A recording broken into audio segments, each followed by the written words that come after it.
Buenas tardes a todos. Yo soy Miguel Gulallín, soy cardiólogo y miembro de este cuerpo docente de farmacología básica.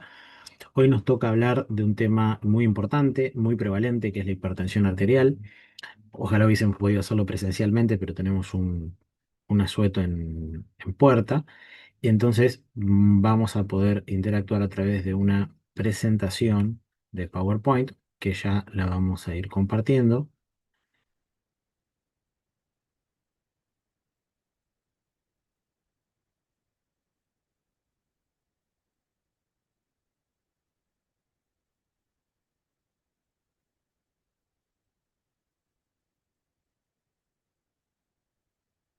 Y es que me deja, ahí está, la computadora. Bueno, entonces le decía, vamos a hablar sobre la farmacología básica de la hipertensión arterial.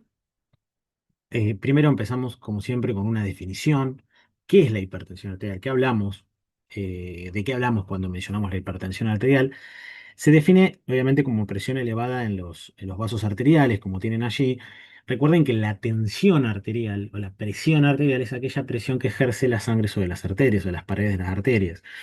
Entonces, cuando hablamos de presión elevada, la primera pregunta que surge es ¿cuánto es elevada? Bueno, como definición acordada, aunque escuchamos noticias, vemos actualizaciones, pero seguimos definiéndola globalmente como una presión arterial sistólica mayor o igual a 140, sistólica, como decía, o una presión arterial diastólica mayor o igual a 90 milímetros de mercurio.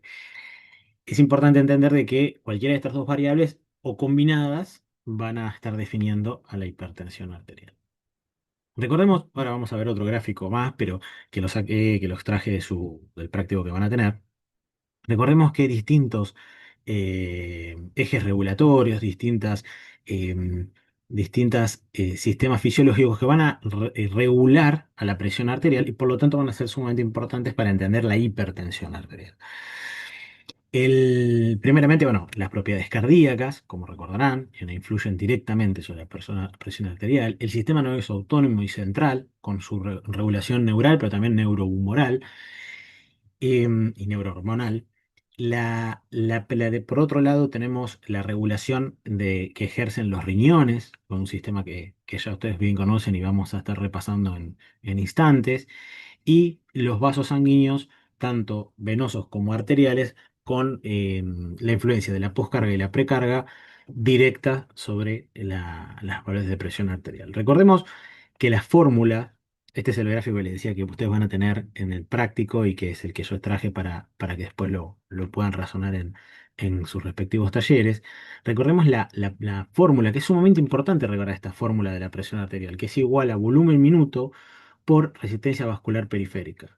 Y si recordamos que volumen minuto es volumen sistólico por frecuencia cardíaca, en esa fórmula vamos a tener gran parte del kit de la cuestión para analizar el tratamiento y las dianas farmacológicas. Aquí tenemos otra forma de expresar muy parecida a lo que recién mostrábamos en la otra diapositiva, donde tenemos no solamente la influencia sobre la presión, sino la interrelación entre los distintos componentes del sistema que recién mencionábamos. Obviamente que además de los lechos venosos y arteriales de la precarga y la poscarga, representando la precarga y la poscarga, vamos a tener otras cuestiones importantísimas como es la ingesta de sodio, ¿no? Aquí está graficado con el tubo digestivo. Eh, Porque recordemos que por distintas influencias y por una cuestión osmótica también es uno de los principales determinantes de la presión arterial. Por eso, dentro de las no medidas no farmacológicas, lo primero que le decimos al paciente hipertenso que coma sin sal o que lleve una dieta hiposódica. Acá tenemos la retención hidrosalina que recién mencionábamos con los riñones y todo regulado también a su vez por el sistema nervioso central y autónomo. ¿Sí? Entonces, mirando esto, tranquilamente podríamos ir encontrando algunas diamas farmacológicas, por ejemplo, siempre que podamos trabajar sobre las propiedades cardíacas, sobre el estado hemodinámico de las venas o las arterias, y las influencias sobre el riñón o incluso sobre el sistema nervioso, vamos a tener posibilidad de trabajar sobre la presión arterial. Ahora, antes de adentrarnos en todo este mundo, nos deberíamos preguntar por qué tratamos la hipertensión arterial. Porque salir hablando de farmacología básica, lisa y llanamente, sin, aunque sea mencionar este tema, estaríamos salteándonos algo demasiado importante. Es una pandemia, o sea, son millones de personas en el mundo que la padecen. Es un factor de riesgo cardiovascular ampliamente difundido que tiene afección de los órganos blancos. ¿Y qué significa esto? Son órganos que van a ser impactados o van a presentar un efecto deleterio por la presión elevada, no solamente aguda, sino también crónica, donde tenemos los órganos blancos principales como el riñón, el corazón, la retina y el cerebro. Y esto un poco lo puse para recordar mencionarlo, que es la regla de las mitades, que lo van a escuchar en clínica, lo van a escuchar en fármaco aplicada también, pero siempre está bueno recordarlo, donde de todos estos millones y millones de pacientes hipertensos, el 50% se desconoce hipertenso, obviamente estamos hablando de números aproximados y números que han salido de distintos estudios que se han realizado, y que muy llamativamente a veces se repiten en otras entidades, o de manera muy similar, donde el 50% de los pacientes hipertensos se desconocen, del 50% de los que se reconocen hipertensos no están tratados, del 50% que están tratados, el 50% no lo están de manera en que se encuentren suficientemente controlados. Entonces, que el porcentaje de pacientes que se conocen hipertensos, están tratados y están controlados es muy bajo y estamos hablando de millones y millones de paciente. Bueno, dicho esto y un mero repaso de definiciones y un poco de epidemiología, vamos a ir adentrándonos ya lisa y llanamente sobre lo que son los grupos farmacológicos que vamos a ir mencionando. Además está decir de que el tratamiento de la hipertensión arterial es un gran capítulo de la farmacología, un gran capítulo de la clínica y la cardiología y de otras especialidades, donde hay hasta maestrías sobre hipertensión arterial. Entonces, no va a ser objetivo de esta clase de tratar de abarcar el 100% de las temáticas y el 100% de los fármacos, ni tampoco el 100% de las características de los fármacos, porque no nos lleva lo que lleva un seminario. Vamos a tratar de realizar un paso a través de estos fármacos, estos grupos farmacológicos que les tengo aquí en pantalla. Vamos a mencionar y hablar sobre los bloqueantes cálcicos, los beta bloqueantes, los alfa bloqueantes, los IECA, los ARA2, algunos diuréticos. Vamos a mencionar los nitratos y los simpaticolíticos de acción central. Entonces, allí vamos. Vamos a hablar un poquito primero sobre los bloqueantes cálcicos. Los bloqueantes cálcicos, así como lo dice el nombre de los fármacos, bloquean canales de calcio, específicamente los tipo L. Es muy importante que sepamos distinguir que existen bloqueantes cálcicos dihidropirídicos y no dihidropirídicos. Dentro de los primeros, los dihidropirídicos, tenemos como ejemplos la nifedipina y la amlodipina, que tienen un efecto predominante vascular, o sea, ese bloqueo de los canales de calcio va a tener un impacto más bien en la vasculatura, o sea, en la parte periférica del sistema cardiovascular. A diferencia de los no adiopirínicos, donde el efecto va a ser predominante sobre el corazón. Entonces, los primeros van a ser más vasodilatadores y los segundos, los no adiopirínicos, van a tener un efecto más que nada bradicardizante. ¿Sí? Estos segundos también representados por el verapamilo y el diltiazem, ¿sí? Este detalle que es muy importante nos va a ayudar a entender en qué patologías pueden llegar a ser útiles los bloqueantes cálcicos a lo largo de los próximos prácticos. Puntualmente en la hipertensión, si nos podemos analizar y nos podemos analizar estos dos grupos, los dos pueden llegar a ser útiles. Obviamente que si uno quiere un vasodilatador directo, vamos a encontrarnos con los diropidínicos en primer orden, pero desde la farmacología básica, los no diropidínicos como el verapamil y el diltiazem, al bajar la frecuencia cardíaca, y si recordamos lo que hablábamos de la fórmula de hipertensión arterial, al bajar la frecuencia cardíaca estamos bajando la presión arterial. Entonces los dos son grupos antihipertensivos. ¿Qué efectos adversos más comunes nos vamos a encontrar? En los que son tiroidínicos, uno de los efectos adversos que pueden llegar a ser molestos para el paciente, inclusive, y puede ser un efecto adverso incluso a veces limitante, es el edema perimaliolar, ¿sí? Que se da en un porcentaje no menor, de estos pacientes y hay que estar atentos. Como en segundo orden, también el rubor facial, la rubicundez, por la vasodilatación puede llegar a aparecer.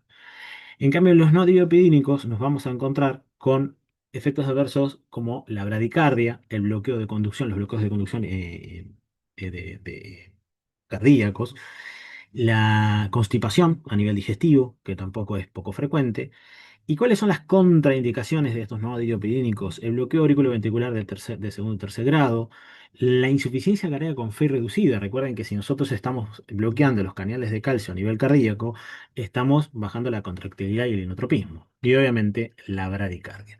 Además está decir que todos los fármacos que vamos a ver como hipertensión tienen como contraindicación la hipotensión, ¿sí? Y como efecto adverso también, obviamente.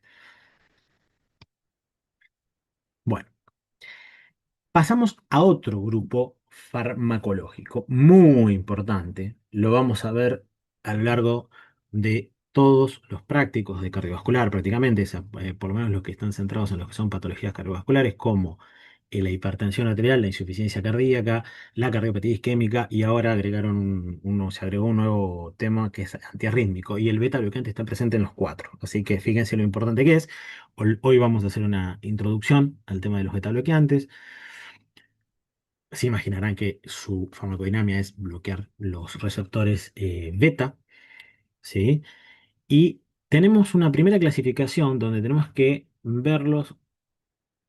esta clasificación que es ACI positivos y ACI negativos. Esto significa con actividad simpático-mimética intrínseca, ¿sí? O sin ella. Si tiene una actividad simpático-mimética intrínseca, estamos hablando de agonistas parciales, ¿sí? Que igualmente, al tener una competencia, al competir con las catecolaminas endógenas, van a tener un efecto beta bloqueante. Pero los que tienen ácido negativo son antagonistas directamente y son antagonistas competitivos de las catecolaminas, ¿no? Entonces, se imaginarán que por una cuestión de utilidad, o sea, pensamos cuál de los dos grupos van a ser más útiles en lo que es la clínica, los vamos a encontrar que los que usamos son los así negativos, ¿no? Los que directamente son antagonistas, que a diferencia de los primeros que son agonistas parciales.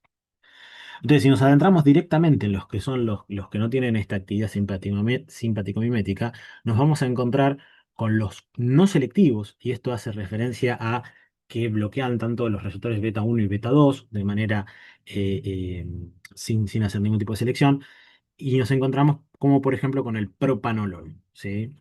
Un segundo grupo que son los selectivos beta 1, en donde encontramos al atenolol, el bisoprolol y el nebivolol.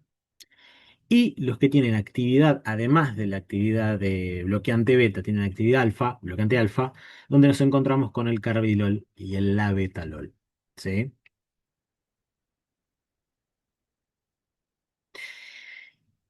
Bueno, y acá nos encontramos con un punto muy importante, porque una de las cuestiones en todos los prácticos, pero en el tema puntualmente en el tema que nos acontece en la hipertensión arterial, es muy importante entender cómo estamos logrando el objetivo de manipular la perdón, manipular la presión arterial con cada uno de los grupos farmacológicos. Porque si nos permitimos entender esto, podemos ir elucubrando y podemos ir masticando el tema y entender cabalmente la utilidad de cada fármaco y evitar errores.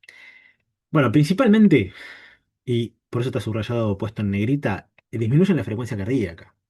O sea, recordemos que los receptores beta, los beta 1 a nivel cardíaco, cuando los bloqueamos, hay una disminución de la frecuencia cardíaca, y en cambio los beta 2, la función, digamos, cuando la catecolamina se une al beta 2 a nivel de los vasos, lo que va a generar en realidad es una dilatación de la catecolamina, me refiero, ¿no? Ahora, o sea, la catecolamina actuando directamente sobre el beta 2 de los vasos. Ahora, si yo los bloqueo, no tengo una dilatación de los vasos. Entonces, la gran pregunta es, ¿cómo genero entonces el descenso de la presión arterial? El descenso de la presión arterial se logra con una disminución de la frecuencia cardíaca relacionada a la fórmula que veíamos al principio, que yo la vuelvo a traer a colación, de la presión arterial, ¿sí? Entonces, ¿cómo baja la presión de los beta bloqueantes? No lo logran con una dilatación, salvo alguna excepción que ahora vamos a ver, pero en términos generales y en primer orden, la disminución de la frecuencia cardíaca. En segundo orden tenemos la disminución de la liberación de renina, por un tema de beta bloqueo, disminuye el sistema de liberación de renina, por lo tanto vamos a deprimir el sistema renina-angiotensina-aldosterona, que ya lo vamos a ver, y que es uno de los sistemas que generan hipertensión o elevan la presión arterial. Pueden llegar a contribuir con la vasodilatación, pueden, algunos, ¿cuáles? El carvedilol, porque dijimos que tenía un efecto alfa también, acá lo vemos, ¿sí? Entonces va a tener a través de ese bloqueo alfa una vasodilatación. Y por otro lado, el nebivolol. Pero el nebivolol porque se está estudiado que en realidad bloquearía, sería el beta 3 sobre el endotelio, entonces actuaría a través del óxido nítrico, generando una vasodilatación, ¿sí? Pero esos son los dos, y tenemos que tener muy en claro por qué mencionamos a los beta bloqueantes si mencionamos la vasodilatación, ¿sí? Pero en realidad tenemos que tener en cuenta que lo que más está primando es la disminución de la frecuencia cardíaca, que es lo que atraviesa a todos los beta bloqueantes. ¿Qué efectos adversos nos podemos encontrar con los beta bloqueantes? La bradicardia, los bloqueos auriculoventriculares, broncoespasmos, porque estamos bloqueando los receptores beta también a nivel broncoalveolar. Recordemos que estamos hablando de los beta 2 que están en el sistema respiratorio. Entonces, los selectivos beta 1, una de las ventajas que van a tener es que van a tratar de evitar estos broncoespasmos. ¿Por qué digo tratar? Porque no hay un 100% de selectividad en estas cuestiones. Recuerden que es una mayor selectividad, ¿sí? No están exentos de generar un preocupante. Obviamente van a ser mucho menos probable con los beta 1 que con los beta 2, con los no selectivos, ¿sí? Puede en realidad, el paciente puede referir a algún estado de enlentecimiento, de letargo, no en todos, en algunos pacientes, porque bueno, es un bloqueo beta. Las contraindicaciones van a estar dadas por la bradicardia, el bloqueo B de segundo y tercer grado, principal, obviamente que la hipotensión también. Hay algunas precauciones. Las precauciones hacen referencia al EPOC y al asma, por esto mismo que hablaba de los broncoespasmos, siempre empezar con dosis muy bajas si es que se va a intentar con un beta bloqueante, y titulando de a poco. La diabetes, porque a nivel de la interacción, o sea, del bloqueo de los receptores beta, a nivel, por ejemplo, hepático, vamos a tener una influencia directa sobre el metabolismo glucídico. También en la diabetes, porque, ¿qué sucede? Los pacientes, por ejemplo, que están medicados con beta bloqueantes y además son diabéticos, recordemos, por ejemplo, tratados también con insulina, con el diabético tipo 1 o el insulino requiriente del diabético. Recordemos que si llega a ser una hipoglucemia por esas medicaciones, principalmente por la insulina, la manera de responder que tiene el organismo es a través del sistema simpático. Entonces, si nosotros tenemos beta bloqueados, la recuperación de esa hipoglucemia no solamente que va a ser más lenta, sino que vamos a estar bloqueando los síntomas que el paciente muchas veces reconoce como parte de su hipoglucemia. Por ejemplo, las palpitaciones, porque va a estar beta bloqueado, la palidez, ¿sí?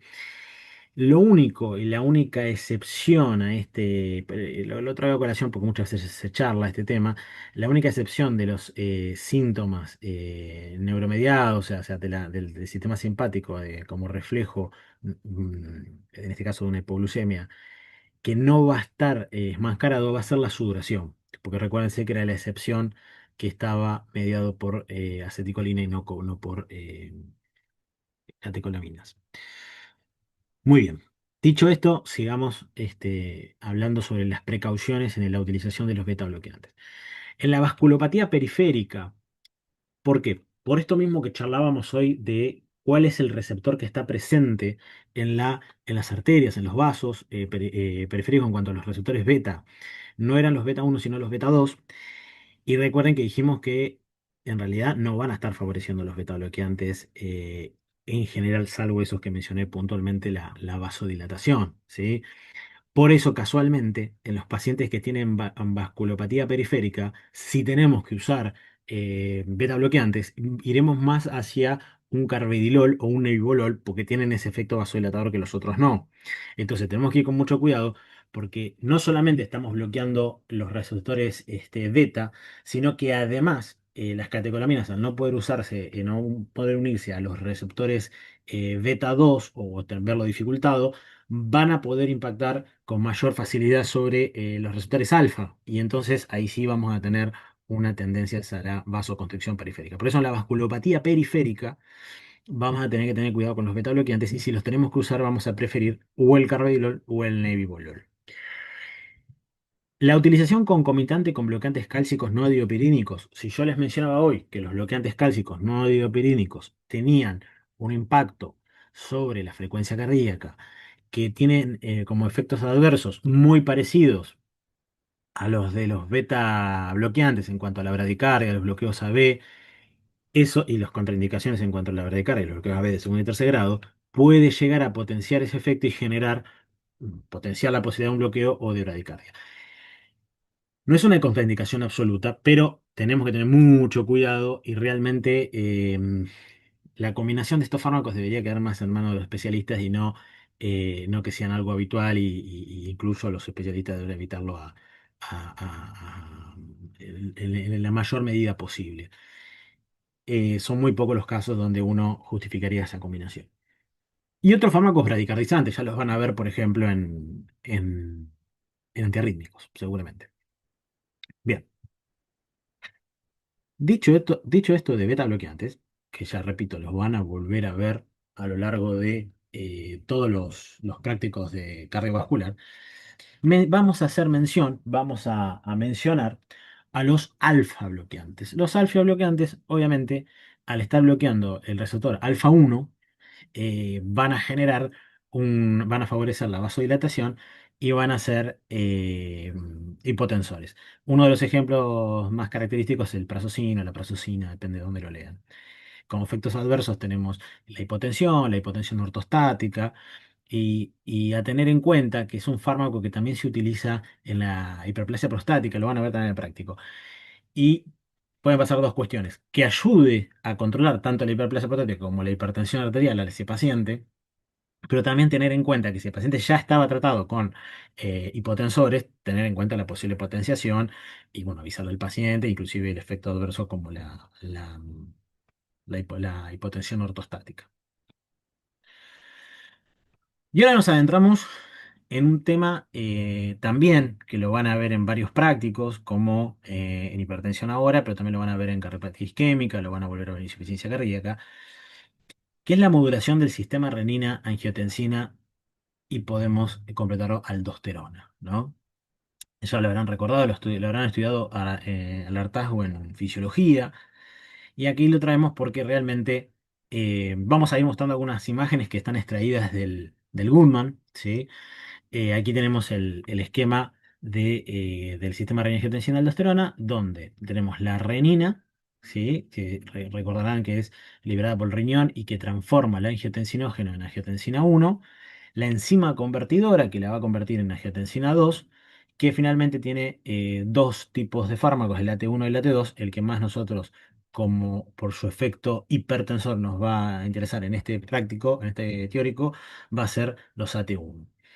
Y aquí ya vamos a ver cómo están señalizados con estas barras rojas los puntos de acción donde tenemos que actuar. Tenemos inhibidores de la renina, tenemos inhibidores de la enzima convertidora en angiotensina, que son los IECA, y tenemos los ARA2 o los bloqueantes del receptor de AT1. ¿Sí? Bien, nos encontramos entonces con los IECA, ¿sí? Donde van a encontrar, que son los priles, los que terminan en pril, el enalapril, el captopril, el ramipril, que vamos a encontrar que son los que inhiben la conversión de angiotensina 1 en angiotensina 2, o sea que nos paramos, perdón, nos paramos aquí, ¿sí? Son los que estoy llamando IECA, y tenemos como efectos adversos principales la tos seca, y la tos seca se va a estar dando principalmente por la inhibición simultánea de la degradación de la bradiquinina, ¿sí? Porque la ECA, la enzima convertida, también actúa eh, degradando la bradiquinina en péptidos inactivos. Entonces, cuando inhibimos esta vía metabólica, vamos a estar acumulando bradiquinina y eso puede ser el causante de tos seca, que en algunos casos llega a ser, en algunas series de casos llegan a ser muy frecuentes, hasta un 30%. Ahora, ¿por qué nos interesa entonces este sistema, ir inhibiendo en distintos puntos el sistema de renin-angiotensina-aldosterona? Recordemos que la angiotensina 2 es un potente vasoconstrictor a través de la angiotensina 1, ¿sí? Y además va a estimular la liberación de aldosterona que retiene, si recordamos, sodio y agua, que también nos va a tener un fenómeno hipertensor, porque es un mineralocorticoide, ¿sí? Vamos a encontrarnos entonces como efecto adverso la tos seca por una acumulación de la bradicnina. Recordemos que la bradicnina también es un mediador de la inflamación. El angioedema, que es grave, que si se presenta, configura una contraindicación para poder seguir utilizando eh, los IECA. El angioedema eh, está mediado también, se teoriza que está mediado también por una acumulación brusca de bradicnina, ¿sí? Y va a estar, incluso va a configurar una dificultad importante, puede llegar a generar una dificultad importante para respirar por el edema de glotis. La hiperpotasemia, si recordamos que la angiotensina 2 estimulaba la liberación de aldosterona, y que la aldosterona retiene sodio, pero a la vez libera potasio, al antagonizar este sistema, lo que va a terminar reteniendo es potasio. Entonces, la hiperpotasemia es un efecto adverso no demasiado común, pero que puede estar en el IECA. Con los IECA siempre va a ser mucho más frecuente si se acumula con otros fármacos que vamos a ver que también tienen este efecto adverso. Y también puede alterar la función renal, ¿sí? A tenerlo en cuenta, ¿sí? Las contraindicaciones estarían dadas principalmente por el angioedema y la estenosis renal bilateral. O si es monorreno y tiene estenosis renal de su única arteria renal. En una segunda instancia, y siguiendo con este esquema, con este sistema de renin-angiotensina, tenemos los ARA2, que son los inhibidores del receptor de angiotensina 2, y los AT1, que son los que median la elevación de las cifras tensionales. Son antagonistas, como le decías, del AT1, y los efectos adversos van a ser parecidos a los IECA, excepto en la tos. Entonces, una conducta, como son dos familias, dos grupos de fármacos, llamémosle primos hermanos, cuando sucede con el alapril que genera tos, la primera alternativa que tenemos a mano es cambiar a los ARA2, ¿sí? Que también pueden llegar a generar hiperpotasemia y alteración de la función renal, pero no tos porque no inhiben la ECA y no tienen esa influencia sobre la bradiquinina. La realidad es que los ARA2 son fármacos muy nobles y muy seguros.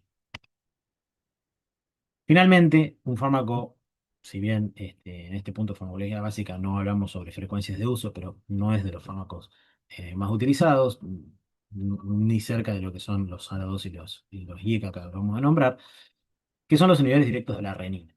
Y los efectos adversos o sea, tienen aparecido, siempre se vamos a repetirla, en este caso la hiperpotasemia, la alteración de la función renal, pero se destaca la diarrea, que si bien siempre les decimos que la diarrea atraviesa prácticamente todos los grupos de fármacos que vamos a ver en la lectura cruzada, en algunos fármacos tienen especial incremento en su frecuencia y unos son el alisquirén, o los inhibidores de la renina.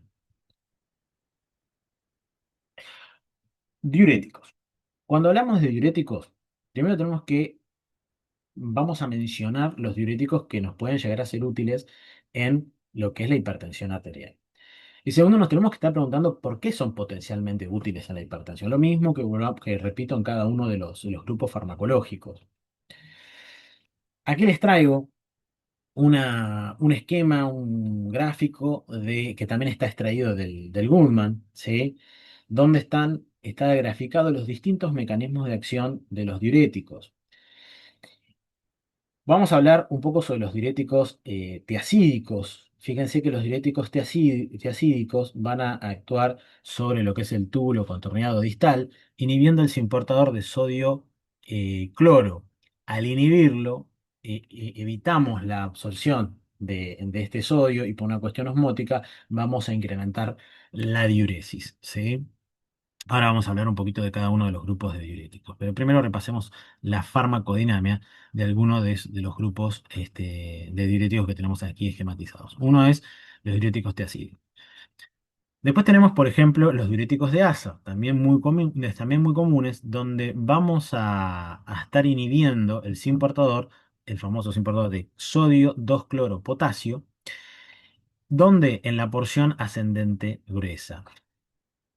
Ahora vamos a clasificarlos y vamos a hablar sobre sus distintos efectos adversos y consideraciones de por qué usamos estos grupos farmacológicos en la hipertensión. Finalmente vamos a hablar también sobre los diuréticos ahorradores de potasio. Los diuréticos de ahorradores de potasio tenemos dos tipos, pero principalmente tenemos los inhibidores del canal de sodio directos, como la amiloride que ya vamos a hablar, ¿sí?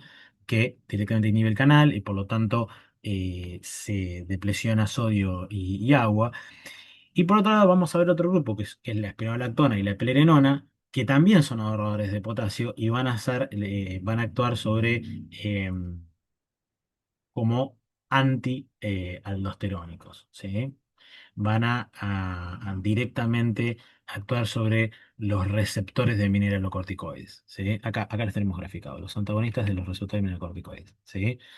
Cómo actúan sobre ese receptor, que es endocelular, y vamos a tener un impacto sobre, o sea, cuando actúa la aldosterona, ¿sí? Sobre su receptor intracelular, lo que va es a modular la expresión genómica sobre todo de distintas proteínas, como por ejemplo, acá miren, acá están graficados, las proteínas inducidas por la aldosterona, principalmente la ATPasa, ¿sí? Sodio y potasio, y el canal de cloro, el canal de sodio, perdón. Si nosotros inhibimos a este nivel, vamos a estar actuando sobre la modulación génica, o sea, inhibiendo la síntesis de este tipo de proteínas, conjunto con otras, pero vamos a estar yendo en contra de todo el efecto de los mineralocorticoides y por lo tanto tener un efecto hipotensor. Esto vamos a ir paso a paso desmenuzándolo, ¿sí? La idea es primero hablar sobre diuréticos de asa, ¿sí? Que es la furosemida como principal exponente. Como les decía, bloquean el simporte de sodio, potasio 2-cloro en la rama ascendente de la asa de Henle, como les mencionaba. Son de techo alto. ¿Esto qué significa? Es una forma de clasificar a los diuréticos en cuanto al porcentaje que evitan de reabsorción de sodio y por lo tanto tiene una mayor eliminación de líquido. O sea, cuanto mayor es el porcentaje que evitan reabsorber de sodio, mayor es la cantidad de líquido que vamos a estar eliminando por orina, ¿sí? Pero aquí hay un detalle muy importante, porque lo primero que tendemos a pensar es que los diuréticos son útiles en la hipertensión arterial porque depresionan volumen, porque disminuyen la volemia. La realidad es que en una primera instancia sí, pero si nosotros pensamos que este volumen que podemos llegar a eliminar con los diuréticos en un primer momento, después en el uso habitual o crónico, que es el que habitualmente vemos en la utilización de estas drogas en la hipertensión arterial, va a ser compensado rápidamente, relativamente rápidamente, por el organismo, donde ese volumen, esa volemia, va a ser recuperada, o el riñón, o el sistema, la economía, la economía vascular, la economía del organismo, va a compensar rápidamente. Entonces, no es un impacto sobre la hipertensión arterial crónica el manejo, por lo menos de manera significativa, con el manejo de volumen. O sea, dicho de nuevo, para que me entiendan, no va a haber un impacto significativo solamente con el manejo de la volemia del paciente en su hipertensión arterial. En otras cuestiones sí, pero en su hipertensión arterial no vamos a tener un impacto significativo. Ahora, por lo menos de manera crónica. En cuanto a los diuréticos de asa, se vio que además de tener un efecto diurético, tiene un efecto vasodilatador venoso, ¿sí? Que esto va a ayudar, por lo tanto, a la hipotensión que pueda llegar a generar. No son los más utilizados, los diuréticos de asa, pero sí, desde la farmacología básica, me refiero a en la hipertensión, ¿no? Como farmacología básica los tenemos que mencionar. La vasodilatación venosa, ustedes me pueden preguntar, bueno, pero ¿por qué? Bueno, se cree que inhiben la degradación de las prostaglandinas y por lo tanto, al acumular prostaglandinas genera una dilatación venosa. ¿Qué efectos adversos podemos encontrarnos con los diuréticos de asa? Lo van a volver a ver igualmente cuando vean insuficiencia cardíaca. Efectos adversos como la hipopotasemia, la hiponatremia, la hipocalcemia, la hipomagnesemia y la hipocloremia, que son todos estos trastornos hidroelectrolíticos, son de los más comunes porque estamos directamente trabajando sobre el equilibrio hidrosalino. Otros no tan comunes como la ototoxicidad, tampoco raros, sobre todo cuando se usan vía endovenosa, dosis altas y varios días, se ve muchas veces en las unidades coronarias, la ototoxicidad o pérdida de la agudeza auditiva. La alteración de la función renal, podemos ver, ¿sí? Y la hipovolemia, obviamente, por descenso brusco de la volemia, sobre todo cuando lo usamos de manera sostenida. Pasamos a otro grupo farmacológico que también les mencioné, que es las tiacidas, que con lo que utilizan las tiacidas, ampliamente utilizado. El mayor exponente que nos vamos a encontrar es la hidroclorotiazida, la clortalidona, otro grupo. Yo les comentaba en el gráfico que inhiben el simporte sodio-cloro en el túbulo distal renal, tienen un efecto vasodilatador arterial de ahora directamente, ¿sí? No hay distintas teorías, o sea, hay una que trabajan sobre los canales de potasio a nivel vascular, entonces generan esta vasodilatación arterial. Sí está demostrado, o está estudiado al menos, que no tendría que ver esa vasodilatación con la inhibición de este simporte, porque este simporte además del riñón también lo tienen los vasos, pero no estaría directamente relacionado con esa vasodilatación. En cambio, sí, por ejemplo, la activación de los canales de potasio. ¿Qué nos vamos a encontrar como efectos adversos? Hipovolemia, hipercalcemia. Hay una actividad, lo aclaré acá porque después lo preguntan, de la calcio ATPasa, por ejemplo, a través de ese mecanismo, se retiene más calcio con el uso de tiacidas, o sea, hay una mayor actividad de la calcio ATPasa y recuperamos calcio a nivel del plasma. Esto puede llevar a una hipercalcemia, ¿sí? Hiponatremia, otro efecto adverso, hipomagnesemia, dislipemias, también compiten para su eliminación por el cotransportador de ácidos, tanto las tiacidas como los diuréticos de asa. Como por ejemplo pueden llegar a generar hiperuricemia porque compiten, por ejemplo, con el ácido úrico para ser eliminados. O sea, compiten por el mecanismo de eliminación a nivel renal.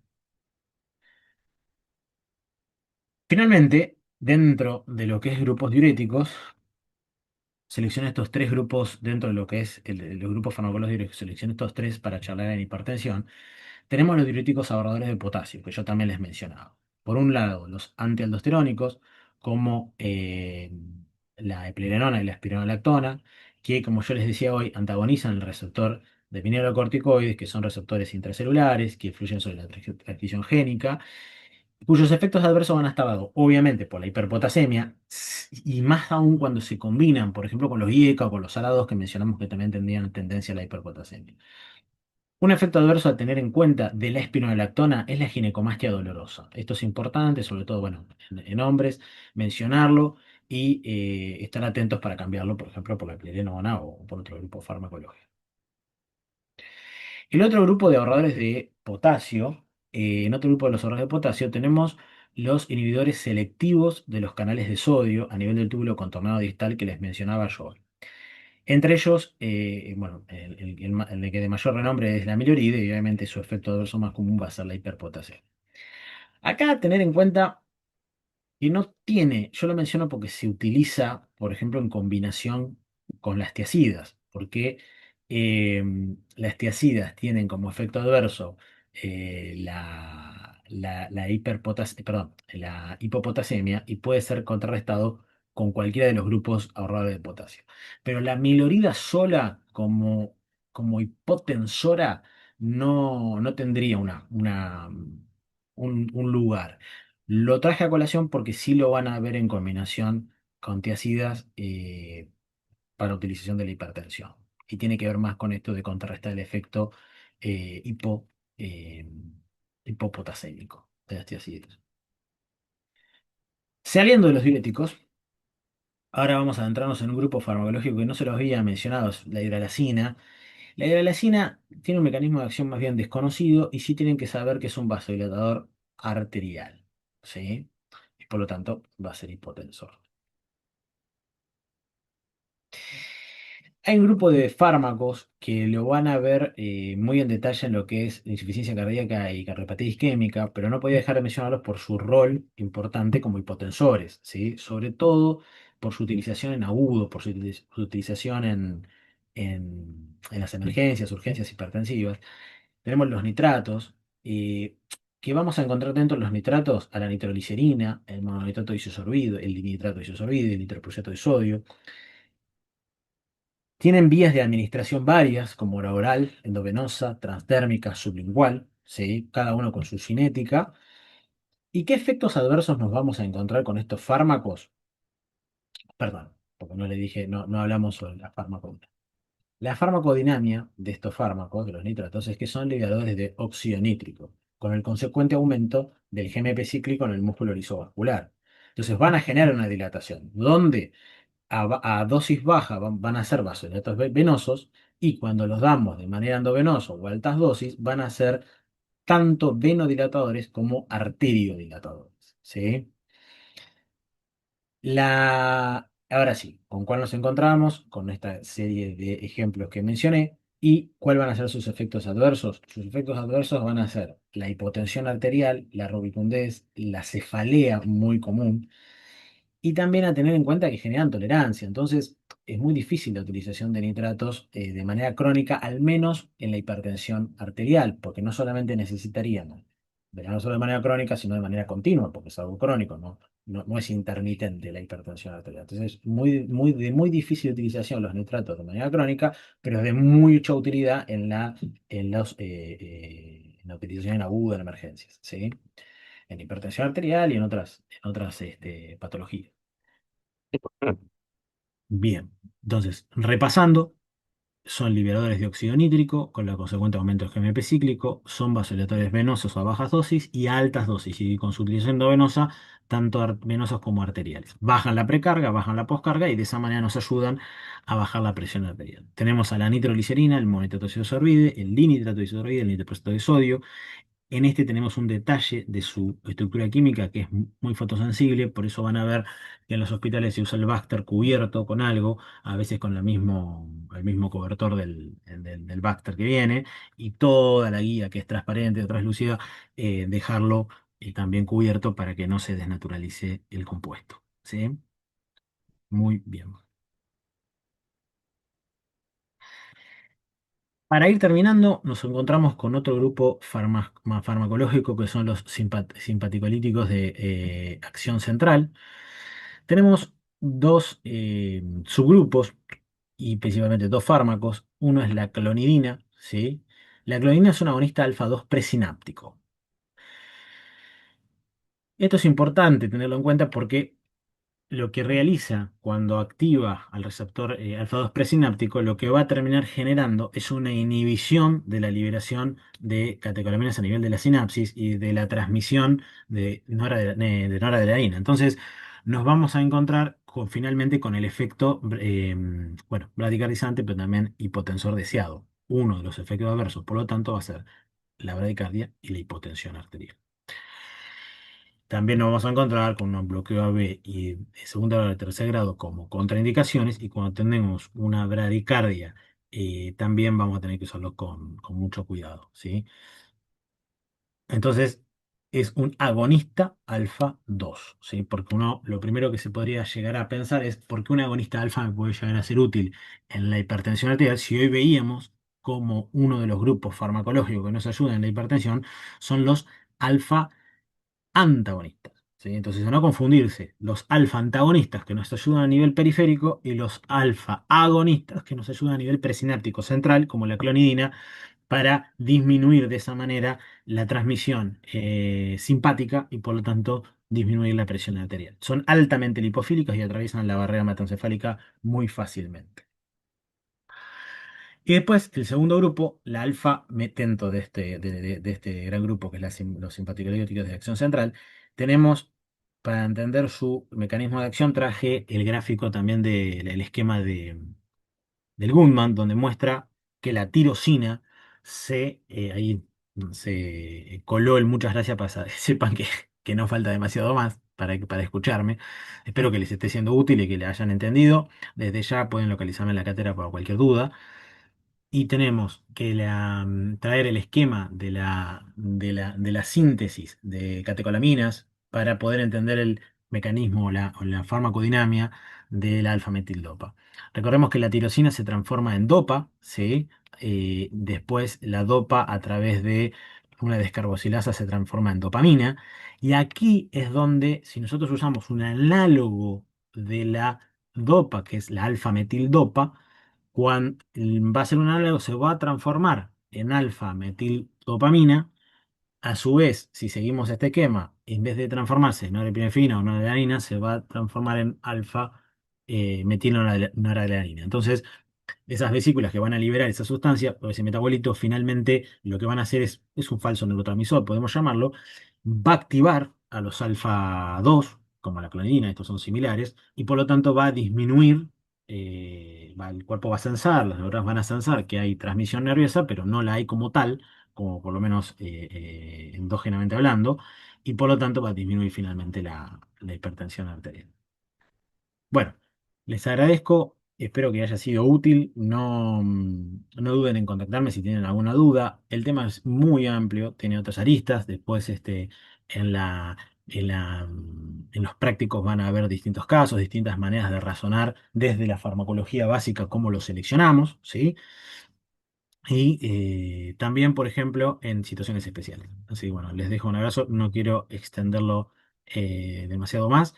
Muchas gracias por su atención y nos estaremos viendo por la cátedra. Muchas gracias.